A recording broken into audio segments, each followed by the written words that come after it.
what it does to me, is it worth it? One, but then two, recognizing my wife sometimes is just not aware that she's doing that, So I had to just have that conversation and bring out awareness to say, and give specific examples. And she's like, oh, well, thanks for letting me know.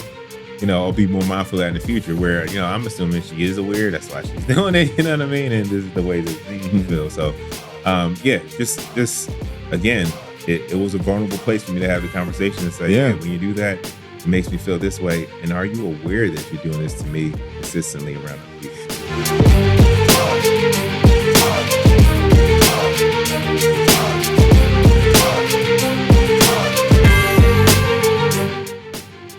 What's up, family? Pastor Jerome here, and you are tuned into The Urban Perspective, where we talk about everything from life, health, spirituality, and relationships. And we're going to zoom in on relationships today as I celebrate the launch of my 8th book, How to Speak Man, Discovering the Respect Languages Men Need. And I am joined here by two friends that are near and dear to Crystal and I, and that is Ray and Tasha Weefaa. They are the creators of Naked and Rich. They are great friends of my wife and I. They've been married over 20 years. Ray and Tasha, welcome to The Urban Perspective. Oh, thanks for having us. Thank you. No, so thrilled to have you guys here. As they say, we go way back. So as the expression goes, you know where the bodies are.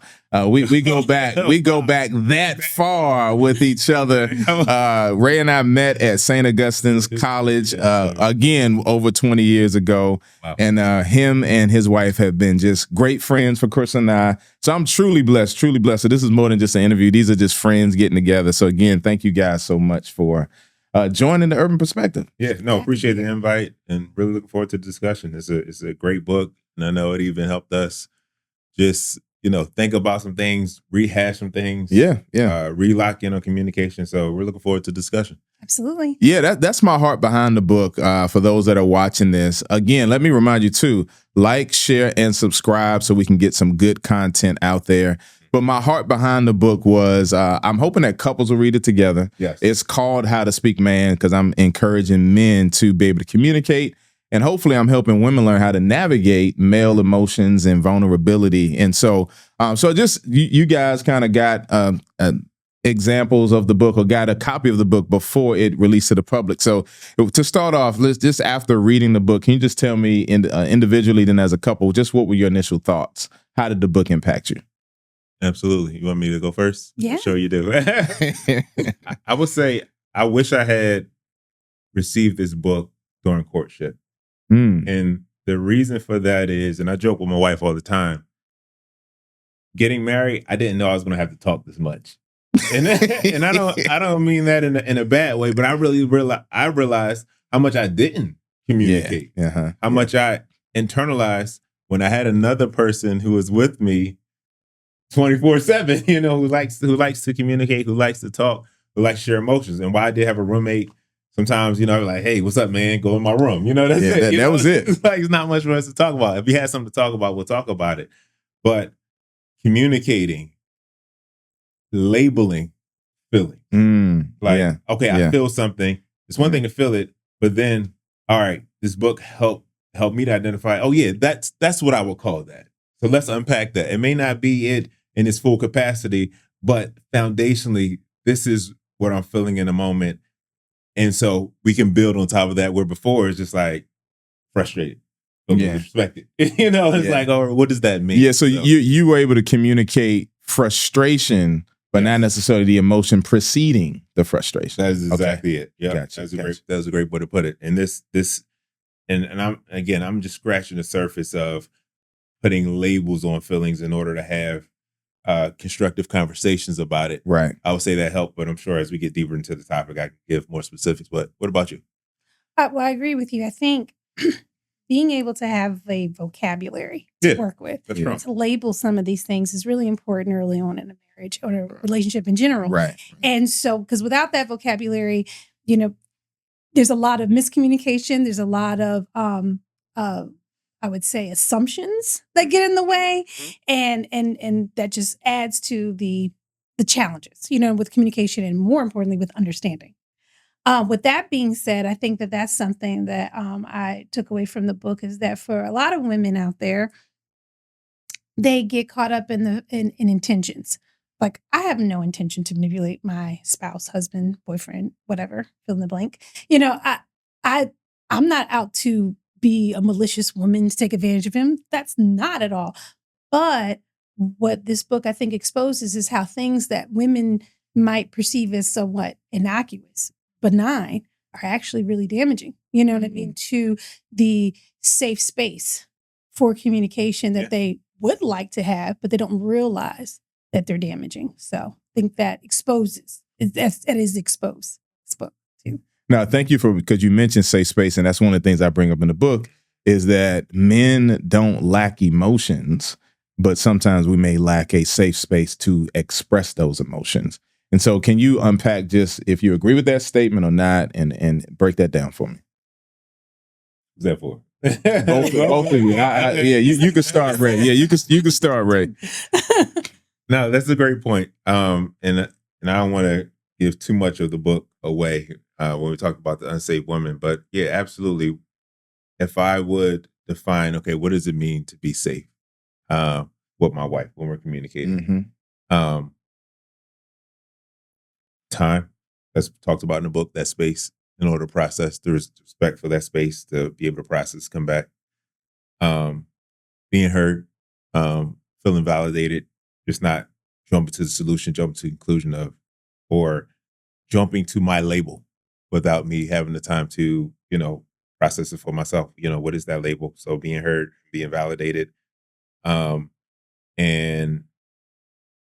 I say those are foundational components for safety. What is safety? A conducive environment for me to feel like I can communicate here without, and I don't want to, and we had this in our marriage, feeling like my wife's reactions were extreme. They may not be extreme, but they're extreme in reference to how my reactions are. And what I mean by that is if we're having a discussion and you begin to talk with your hands, the hands start down here and the hands go up. All right, I'm feeling unsafe. You know what I mean? Like, we need to back away from this conversation. And it's not that you're having a extreme, you're communicating and expressing yourself in a way in which you communicate. Right. So now we have to find out, okay, I need to determine what makes Tasha feel safe. Her being able to fully communicate and express herself. Well, now, new concept, Ray needs to feel safe too, What am I doing that makes him feel unsafe? Well, maybe there's times where I need to, I don't want to put words in your mouth, but I'm sure you can share, things you've done to help me feel safe. And then also me just communicate my expectation. Like, hey, when we're having a conversation, before solution validation is really helpful. And sometimes I just need time. And this is what that looks like. I may go for a drive. I may step away. It doesn't mean I don't love you. And we'll come back at this later time in order to talk. That creates a safe space for me. Yeah. And before you go, Tasha, I think that's important because I do want to make it clear I'm talking about mutual safety. Now, again, this is primarily one of over 20 years of ministry, counseling, getting with couples. One of the number one things I hear complaints from women is that he does not open up, right? And so what I want to do is say, hey, men, we are accountable because we're having an expectation that we're not communicating. Mm-hmm. But then also I am holding women accountable. Like sometimes they can exhibit behaviors that cause us to feel unsafe, which undermines the very thing they want. Like I want them to open up, but sometimes they're doing things that may prevent a man from opening up. And so the idea is there are 5 respect languages. We're going to unpack 2 today. And those 5 do lead to the 6 S, because they all begin with S, because I love alliteration. They lead to safety. So I'll pass it to you now. I just think it's important to say that because I know people can watch this. Well, is this one-sided? No, the goal is healthy relationships. Amen. But I am, somebody else can write the book, How to Speak Woman. I'm a man. So I want to help give voice to something men are struggling with. Yeah, understood. And I think it is important. And as I mentioned before, I think Ray brings a great example from our marriage, in terms of I'm a very expressive person. And that's just yes. But, just to be transparent, like early on, he would shut down in the middle of conversations and I wouldn't understand why. I'm just like, because in my mind, I'm not cussing at him. I'm not, you know what I mean, poking him in the chest. I'm not doing anything that I perceive as, you know, unsafe or aggressive or mean or anything like or disrespectful. But what I didn't know was for him, certain levels, voice levels, tone levels, communicate disrespect that I would have never in my wildest imagination would have thought was disrespectful. Speaking with my hands, big deal when we first got married. In fact, I'll tell you, I had to humble myself and sit on my hands, for certain conversations because I knew if he saw hands, and let me just say, when I'm saying speaking my hands, I don't mean like right. Yeah, I talk with my hands, so I get it. I would feel handicapped. So and just to interject to that point, it was more of a distraction to the main point for me versus I want to hear you as clearly as possible. And the hands are distracting me and that sometimes making me feel uncomfortable. So that's the reason I want to give that caveat. Yeah, that caveat. But because I can see, and I when you proceed, Tasha, I do want to say how was that healthy when it so you don't feel manipulated, you know what I mean? Yeah. Become right. And it's a lot of give and take, you know. Absolutely. And so we had to have those conversations, you know, to say I cannot talk like this throughout the conversation. Right. I just can't do that. Right. So, you know, what can I do? I think it's more so showing my heart. My heart was, hey, I want my husband to feel really comfortable coming to me with anything, having any conversation about any topic, anytime. So what can I do? What can I commit to? You know what I mean? To make the environment conducive for that. I think that is what communicated respect. I would say, don't put words in your mouth, and love. No, yeah. I mean, I know obviously people are familiar with Gary Chapman's The 5 Love Languages. And my premise is that what love is to women, not that men don't need love, but respect is love to men. And so when we kind of think about how that can play out, that's where these whole respect languages come in. Now, before we dive into the 2 we want to unpack of the 5, one of the things I say in the book as well is what looks like drive for a lot of men is actually desperation.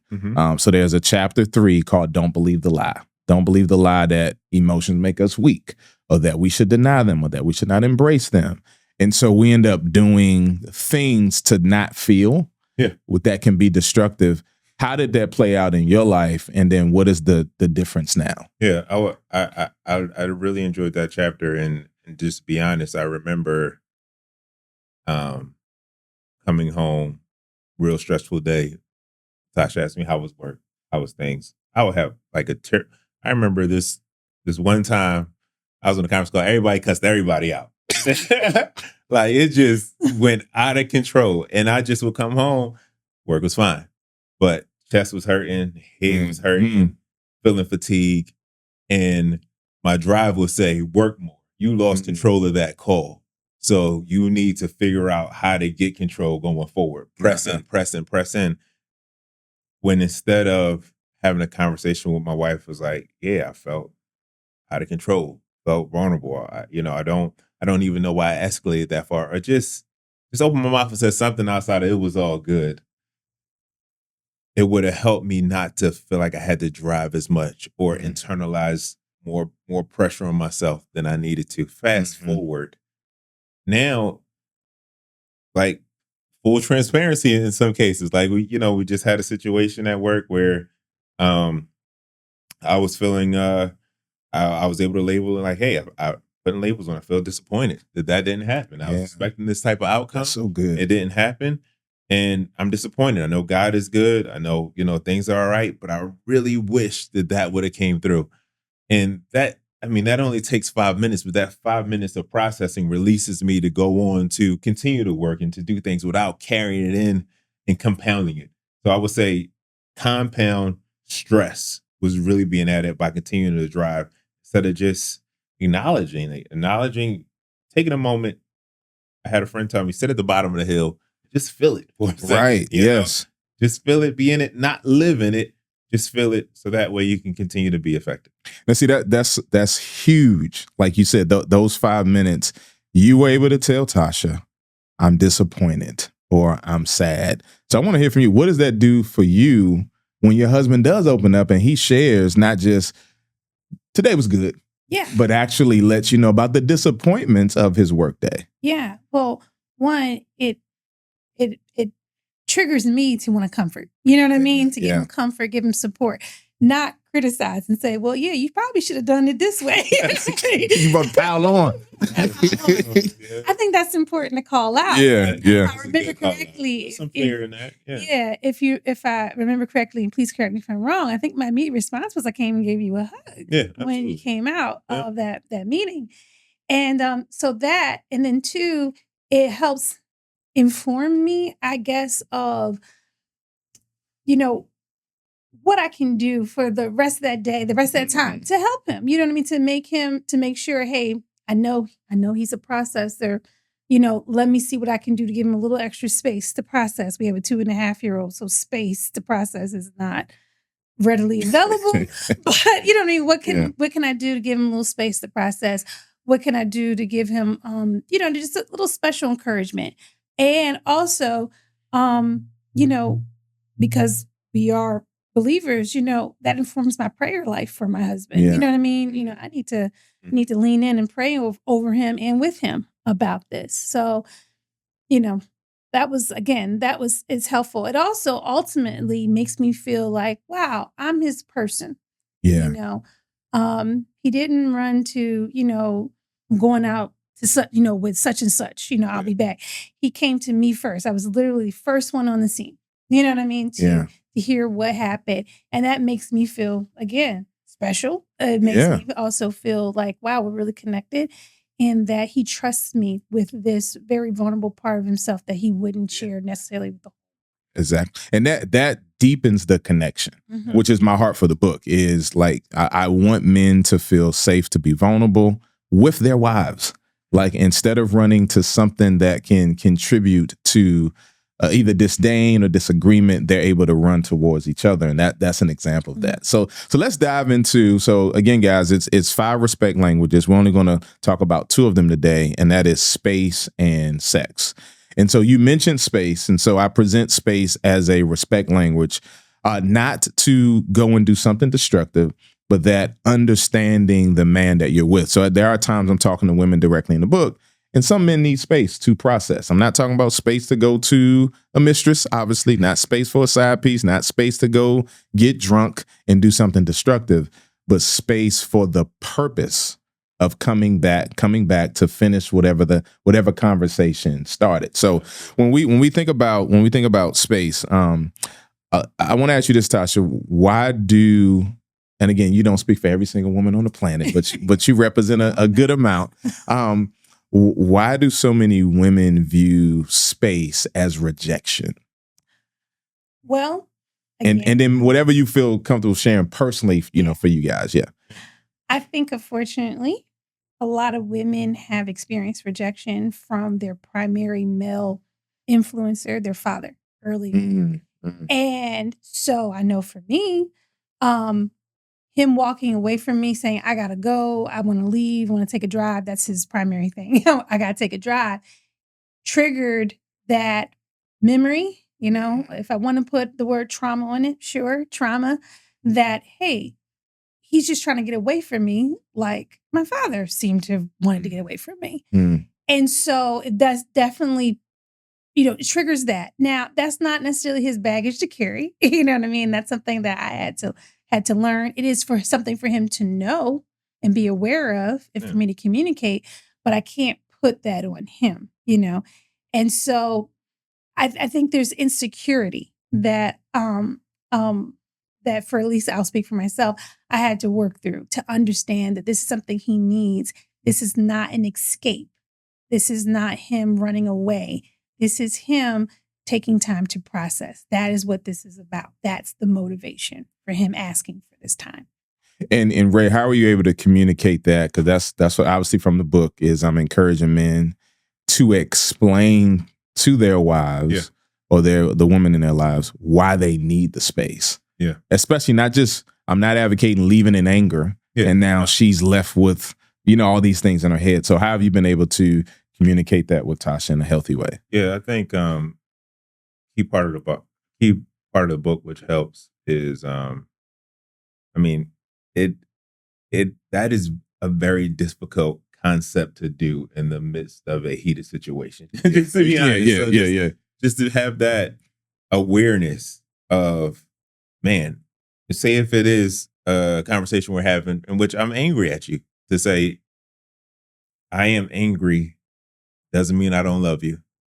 It just means I need a moment to process what happened. I still love you. I still care. And I know you said, hey, it's not my burden to bear in reference to, any abandonment issues you have, but it is something for me to protect. Right. Saying, hey, if this is, a more sensitive area for my wife, then I don't need to, in my feelings, I can accelerate that. Like, I don't care how you feeling right now. I just need my space. That's not the man I'm called to be, Amen. That's right. So to protect that, and the book reminds me first, tell you, hey, I love you, but I need some time.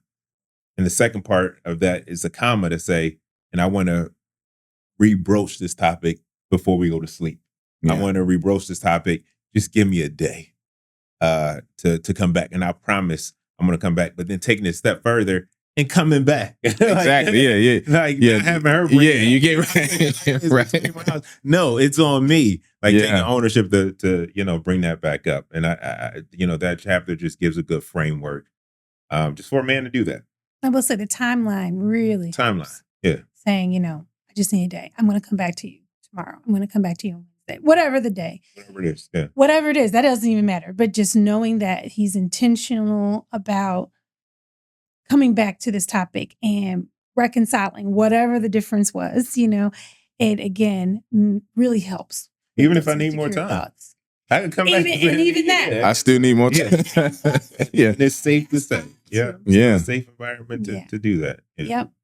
That takes away from the sting of it feeling like he's running away from me. Doesn't want to be around me. Yeah. I mean, that's so key, because what you're doing, men, and what I want the ladies to hear from this is, for the men in particular, is you're doing 3 C's, right? Number 1, you're communicating what you need. I need space, right? You're communicating. But then I'm challenging you to do your second C, is to commit to coming back to the conversation. And then the third thing is you address third C, the conflict, whatever conflict that is happening. And so, but it has to start with communication. So if I made 4 C's, the 4th C would be to communicate again, but in a healthy way. So you got the communication, the commitment to address the conflict that has you guys at odds. Yeah. And now you're able to build. Because again, the goal of this is not men getting their way. It is a healthy relationship. So one of the things I say in the book is, not in a negative way, but it should not be happy wife, happy life, but happy spouse, happy house. That way both are being included. It's not isolated. So now let's get to chapter 7. Chapter 7. I feel like a lot of chapter 7. Chapter 7 is another respect language, and that is sex. Now, let me say this from the jump, because I know some people are waiting to kill me in the comments. So when I present sex as a respect language, I make it clear, I am not saying that a man should say, give me sex, then I'll be vulnerable. No, that's manipulation. Yes. I believe, I'm a man of God. I'm encouraging men to be men of God. So we're not using it that way. What I am talking about is a man's desire to be desired. Okay. And so typically, again, 20 plus, really 30 years of ministry, there are 4 aspects, and we can talk through these when it comes to sex. Number 1 is frequency. Frequency is usually, I hear from men that we don't do it enough. The second is variation. I'm not going to be vulgar, but that's like trying things, again, within the covenant of marriage, trying positions and things. Again, covenant of marriage, you should be able to explore. So frequency, variation. Then what I hear a complaint from women is duration, how long it actually lasts. But then there's the 4th one, which I'm digging into, is initiation.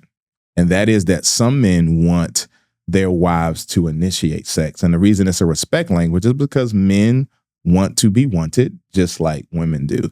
So unpack this, maybe either of those 4,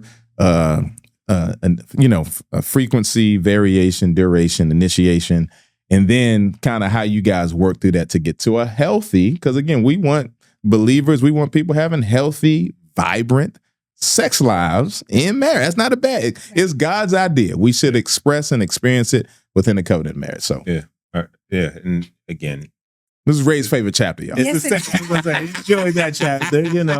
Really good chapter for a multitude of reasons. And started this conversation off saying, "Man, when I got married, I didn't know I was going to have to talk this much."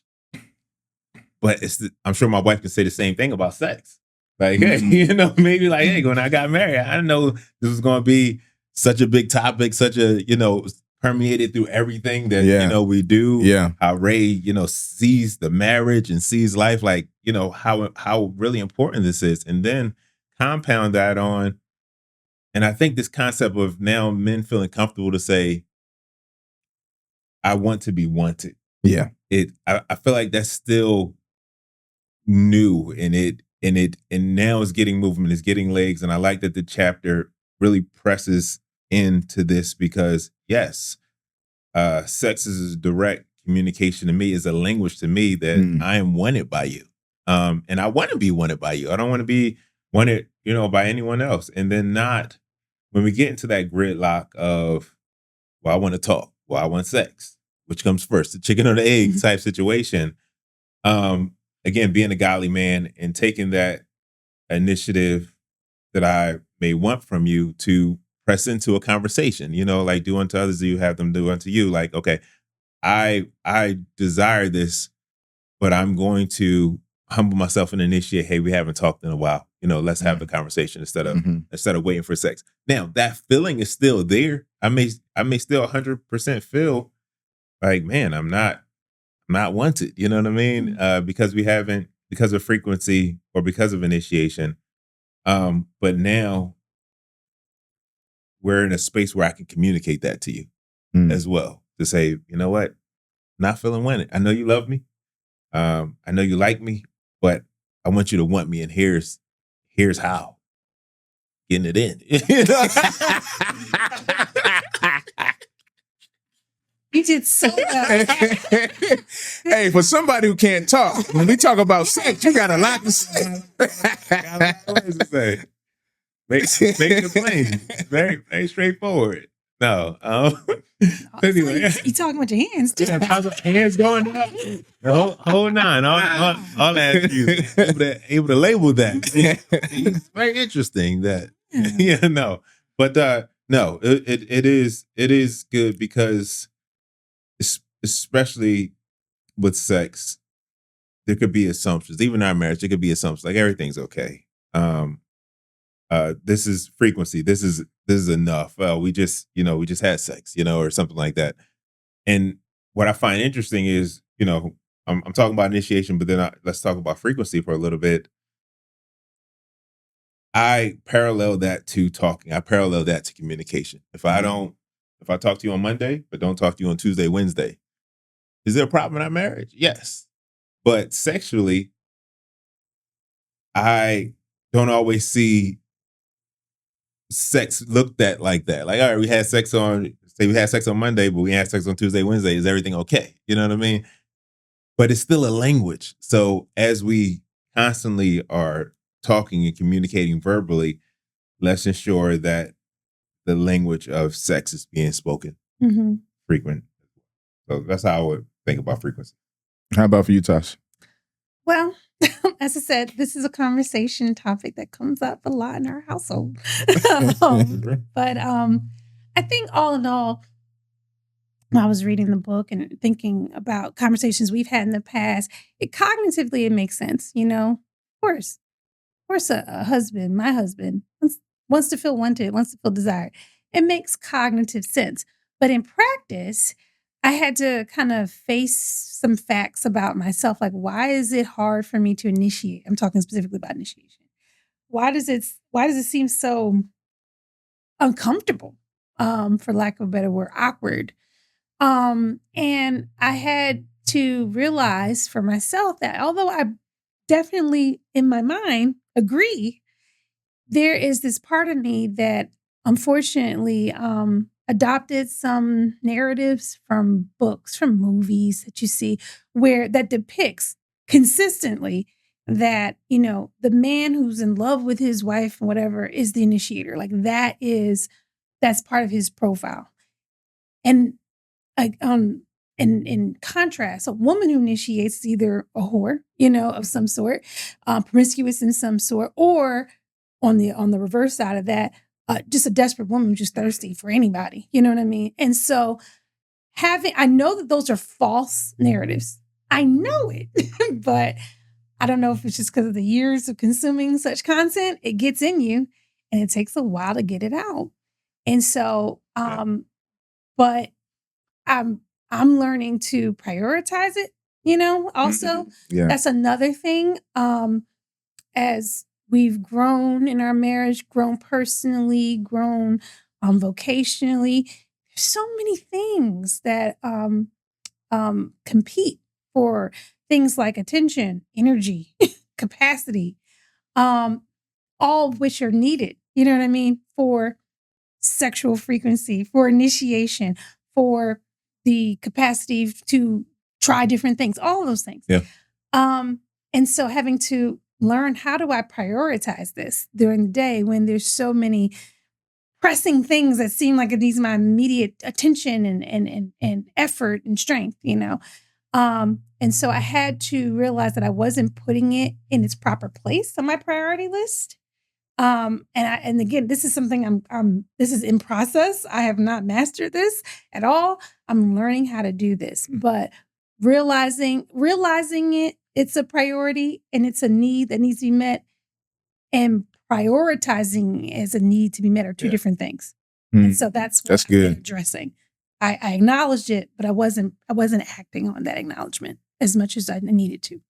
Yeah, I wonder, do you think, because that's a great revelation you shared, an insight, the same way some women view a man needing space as rejection, that men view sex not being initiated by their wives as rejection. Mm-hmm. Like we internalize it as, that's what I mean. I'm always pursuing her because I want her. I want my wife's body, right? Mm-hmm. And she should want me to want her body, and I do.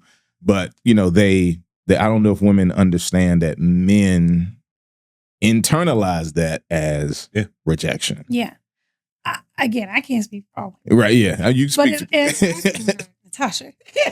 As for me, I think what I am working on getting over is that, or working through, I should say, is that in my mind, sometimes I think, again, I perceive it as a priority, but I don't make it a priority. Mm-hmm. And so again, I look at my course of my day and I'm like, my son is having stomach issues. I got to figure that out.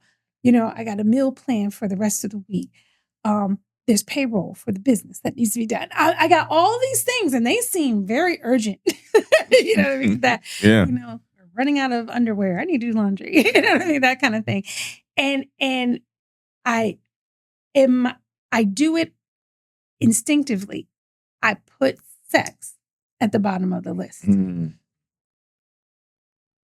And I don't realize that translates to him as, you are the last thing. On the bottom. Yeah, you are the last thing that I want to do anything with today. You know what I mean? When it's actually the opposite. In my mind, I'm trying to get all these other things done as soon as possible, as quickly as possible, as efficient as possible, so that I can be with him.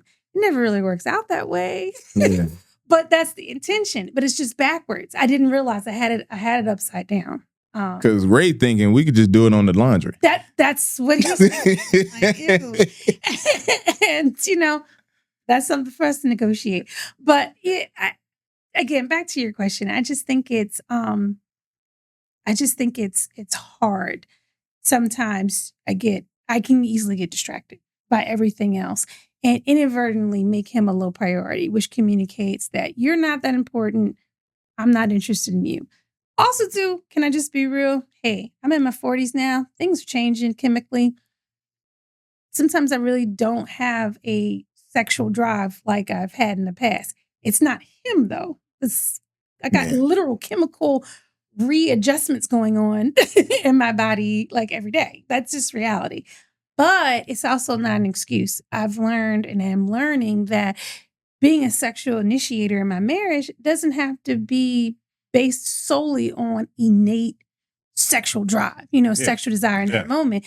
It really is just a desire to just want to acknowledge that my husband has this need and I want to be the one to fulfill that need. Yeah. It's an act of just love and commitment and taking your needs seriously, Yeah. you know, not a duty. I'm not saying that. Yeah. Cause that's just, No, but yeah. One of the things that's helpful that Natasha does is even if she has this long list of priorities, she communicates her intention, and that's important. Like I desire for us to be intimate.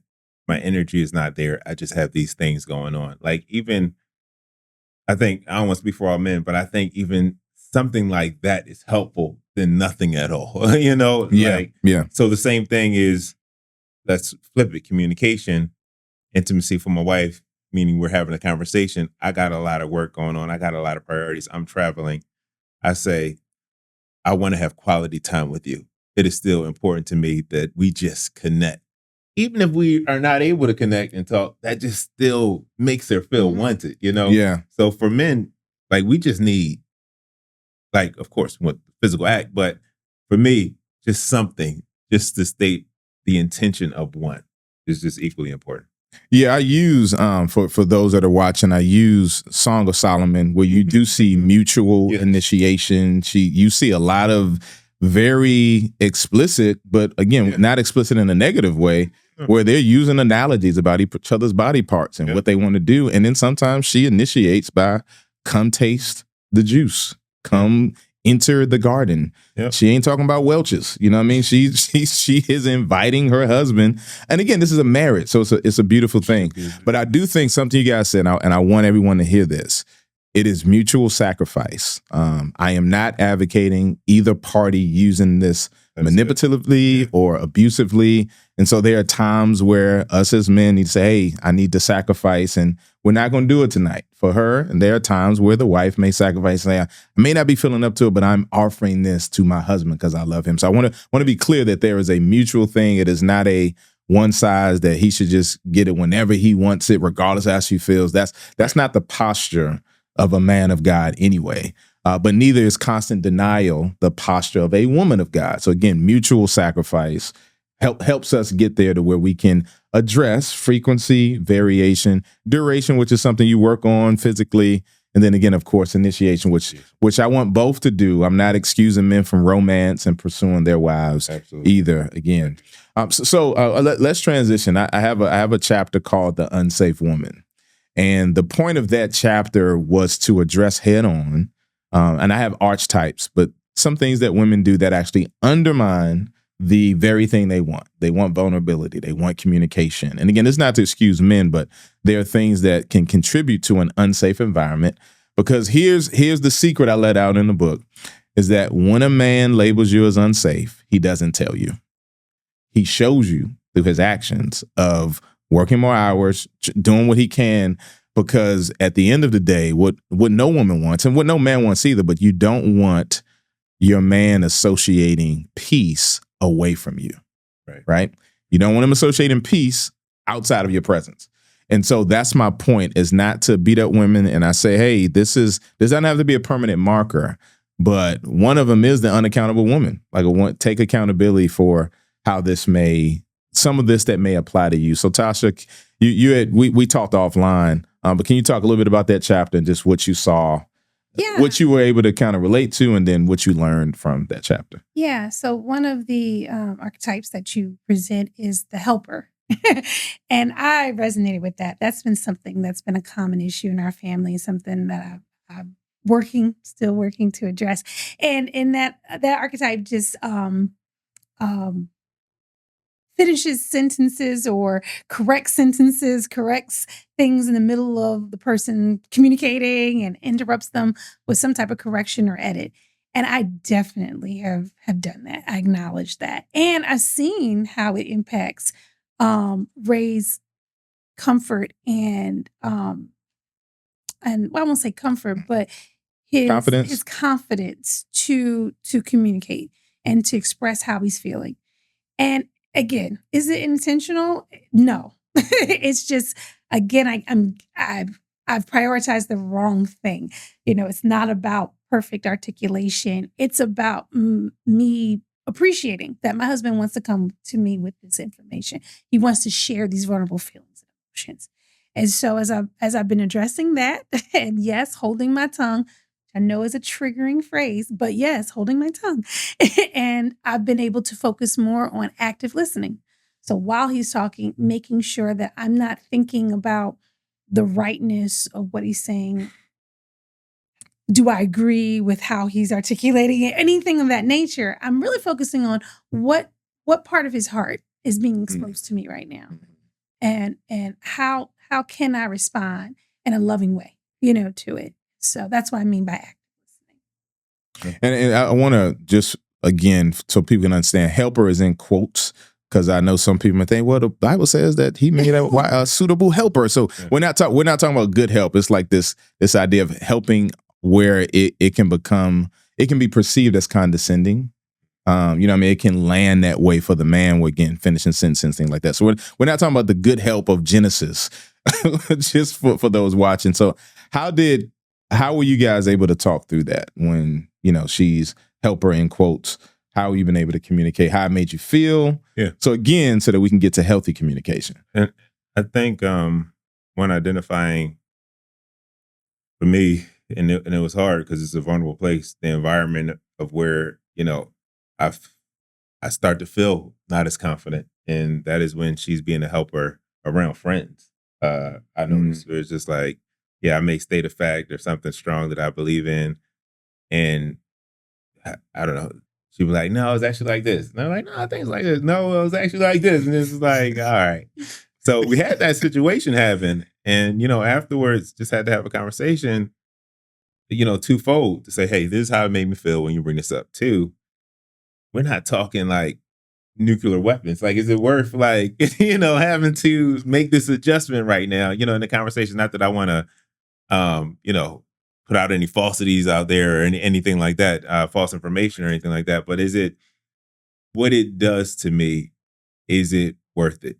One, but then two, recognizing my wife sometimes is just not aware that she's doing that, So I had to just have that conversation to bring out awareness to say, and give specific examples. And she's like, oh, well, thanks for letting me know. I'll be more mindful of that in the future where, I'm assuming she is aware. That's why she's doing it. You know what I mean? And this is the way this makes me feel. So, just again, it was a vulnerable place for me to have the conversation and say, yeah, when you do that, it makes me feel this way. And are you aware that you're doing this to me consistently around other people? Yeah, it's something about, I think it's two things you guys make me think of that I think is important for our audience. And that's ego and awareness. So are some men ego driven and they can't be corrected regardless if it was public or private? Yeah. We're not talking about that, right? So just awareness of, because I think the E I'm hearing is you felt embarrassed, right? We can feel like, why you trying to correct me in front of everybody? And again, if you're wrong, I get it. So we're not advocating just being out here and your facts all off. And because I think, and I want you to correct me if I'm wrong, Tosh. I think most women are saying, look, I'm correcting you because I don't want you out here saying wrong. So in my mind, you out here backwards. So I don't want my man out here with these jacked up facts. You know what I'm saying? So that's what I said. So it can be a little bit of both ego, but then awareness of how you do it. Because like some men are, I'm fine. Hey, I don't want to be out here wrong. But how you say it in front of people especially matters. So I think that balance between ego and awareness. Yeah. And I think you talk about the target archetype, which is the healer, right? Yeah. It takes a lot of effort, to communicate in that manner consistently all the time, Yeah. And I think what I'm doing is focusing on not getting it perfect every time, but just being intentional about practicing. Yeah. You know what I mean? Practicing it as the way that I want to have a healing tongue, for my husband. But to your point, yes, it's not my intention, but once he brings it to my attention that, hey, this is having this impact on him, then my intention kind of goes on the back burner. It's about what it's actually doing. You know what I mean? Yeah. And if it's causing damage, I need to address it. Yeah. So, Tasha, tell me this for the woman listening right now whose husband is a vault. What is something that was helpful from the book that you think you would encourage her to employ? I would probably start off by, saying, just remembering your role, that you're not here to fix him. That's not your role. You know what I mean? I don't, it's not like, oh, I got to fix this in him. No, you can't make someone be vulnerable. You can't make someone feel transparent. But what you can do is take an introspective look, an evaluation to say, hey, what am I doing that might be contributing to an environment that makes is somehow perpetuating his silence, and what can I do to change? And so I think going through, again, like the unsafe woman chapter is probably a key one, and taking an honest look, an honest inventory to say, hey, am I doing this? You know what I mean? Am I doing any of these, whether it's a communication style or any of these behaviors that could be perpetuating his silence, and then making those changes. Again, making these changes because your heart is to want to create the environment, not to just get a result. You know what I mean? That's good. That's good. Again, you can't change anybody. You can't make it happen. Yeah, one of the things I tell couples is family of origin issues may not be your fault, but they are your responsibility. Meaning you guys both have to work at it together. So it'll be one more thing, and then I will go to the last question. And I got this feedback from another woman. I wanted to get feedback from women. That's why I value your opinion, just kind of getting, advanced copies. A lot of feedback I got is, Jerome, this book is challenging women to completely reorient how they communicate, how they view.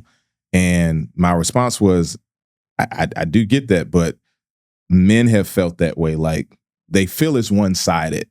And then that contributes to, again, this is an explanation, not an affirmation. It contributes to adultery, workaholism. Because they feel like I'm reorienting, but she doesn't have to meet me anywhere. Can you talk about just that reorientation, that challenge, and then why it's worth it? Yeah.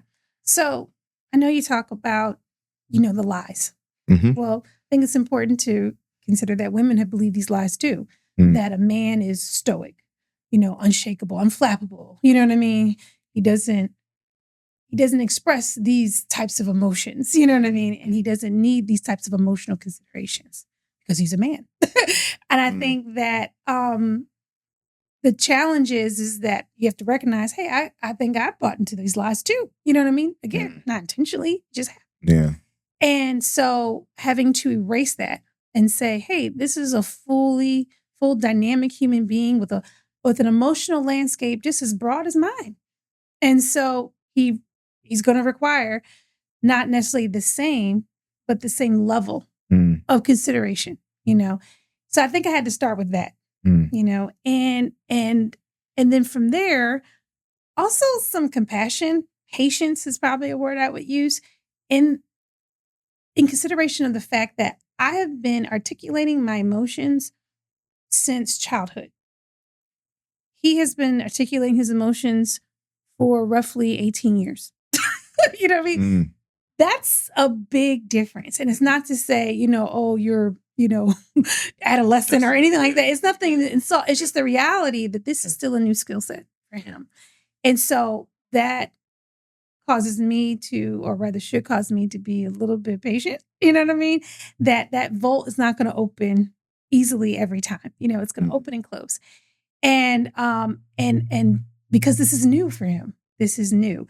And so I need to, one, be supportive that, hey, yes, your full emotional landscape is valid. Yeah. Even though you're a man, it is fully valid. It is worth the effort. And I show that with my actions of reorienting how I talk to him, reorienting my perspective on his need for space. You know what I mean? Yeah. Reorienting my thoughts on what's respectful and what's considered disrespectful, because even that's different. Thank you so much, guys. Well, so here's my last question. My hope is that couples will read the book. Like the wife gets one copy, she can put notes in, the husband gets one, and then they come together. How would you encourage couples to use this book? And then just what did you guys get from this as a couple? Yeah, I would Yeah, I would say probably two things. I recommend it. Maybe sex chapter, gotta figure that out. Pre-marriage, counseling, have the book, look at the S's, have a conversation to prioritize, okay, which S do we really need to hone in on? Which one do we need to work on? Do you think? Come to agreement on that.